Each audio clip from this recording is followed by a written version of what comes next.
Hello বন্ধুরা, আমি পিনাকি, তোমরা দেখছো পিনাকি মাঝি ব্লগস। আশা করি তোমরা সবাই ভালো আছো, সুস্থ আছো। এখন একটা নতুন ভিডিও নিয়ে চলে এসেছি। এই ভিডিওতে ইন্ডিয়ান সিনেমা সংক্রান্ত বেশ কিছু ভালো ভালো আপডেট দেবো। আর তাছাড়া 20 তারিখে রিলিজ করছে আমাদের সবার প্রিয় মামু মানে আমির খানের সিতারে জামিন পার। সেই সিনেমাটা কীরকম কি অ্যাডভান্স বুকিং করেছে, সেই সিনেমাটা রান টাইম কত, সমস্ত কিছু নিয়ে এই ভিডিওতে কথা বলবো। সেই চ্যানেলে নতুনভাবে সাবস্ক্রাইব করে দিও, আর ভিডিওকে ভালো লাইক করে দিও, কমেন্ট করে দিও, শেয়ার করে দিও। প্রথম আপডেট হচ্ছে অজয় দেবগনকে নিয়ে।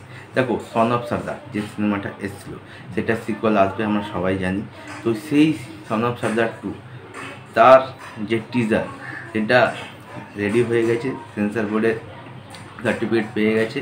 এবার খুব তাড়াতাড়ি সন অফ সর্দার 2 টিজার আমরা দেখতে পাবো। আর এই সিনেমাতে আমরা প্রয়াত মুকুলদেবকে দেখতে পাবো, কেন তিনি খুব বড় অভিনেতা। ফার্স্ট পার্টে তার খুব ভালো অভিনয় ছিল, তো তার জন্য হয়তো এই সিনেমাটা অনেকটা ইমোশনাল দিক মানুষের সাথে অ্যাটাচ করবে। তো সন অফ সর্দার 2 আশা করা যাচ্ছে টিজার আসবে হয়তো 20 থেকে 25 তারিখের মধ্যে। সেকেন্ড আপডেট হচ্ছে ওয়েলকাম 3কে নিয়ে। দেখো, এই বছর অক্ষয় কুমারের বা খিলাড়ি কুমারের অনেক বড় বড় প্রজেক্ট আসার কথা আছে, তার মধ্যে একটা ছিল ওয়েলকাম 3। কিন্তু এখন শোনা যাচ্ছে ওয়েলকাম 3 এই প্রজেক্টটা, যেটার নাম ছিল ওয়েলকাম টু দ্য জঙ্গল, সেটা হয়তো সেলফ হয়ে যাবে। মানে এই মুভিতে এত স্টার কাস্ট ছিল, এখন শোনা যাচ্ছে তার মধ্যে দিয়ে ম্যাক্সিমাম স্টার কাস্ট এই প্রজেক্ট থেকে বাইরে চলে যাচ্ছে। হয়তো তাদের কোনো টাকার অঙ্কের কোনো সমস্যা হতে পারে বা আদার্স কোনো সমস্যা হতে পারে, কিন্তু এখনও অফিসিয়ালিভাবে যে এই মুভিটা সেলফ সেটা কিন্তু এখনও তারা কিছু জানায়নি। কিন্তু এই মুভিটার ভবিষ্যৎ কিন্তু অন্ধকারে চলে যাচ্ছে। তারপরে আপডেট হচ্ছে জলি এলবি 3কে নিয়ে। দেখো, অক্ষয় কুমার রিসেন্ট তাদের একটা কানাপ্পা যে মুভি প্রেস মিট হয়েছিল, সেখানে তাকে জিজ্ঞাসা করা হয়েছিল জলি এলবি 3 নিয়ে।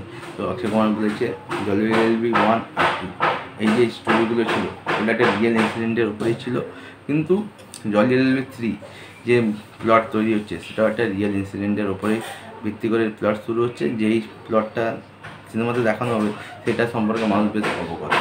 আর এই সিনেমাতে আমরা আরশিদ ওয়ারসি, অক্ষয় কুমার এই দুজনকে কোর্টরুমে দেখতে পাবো একে অপরের মুখোমুখি হতে। আর অবশ্যই জজদেবে আমরা দেখতে পাবো সৌরভ শুক্লাকে। এবং থার্ড সবচেয়ে বড় আপডেট হচ্ছে সিতারে জামিন পারকে নিয়ে। দেখো, শোনা যাচ্ছে সিতারে জামিন পারের রান টাইম হতে চলেছে 2 ঘন্টা 35 মিনিট, যেটা একটা যে কোনো সিনেমার পক্ষে একটা খুব ভালো রান টাইম।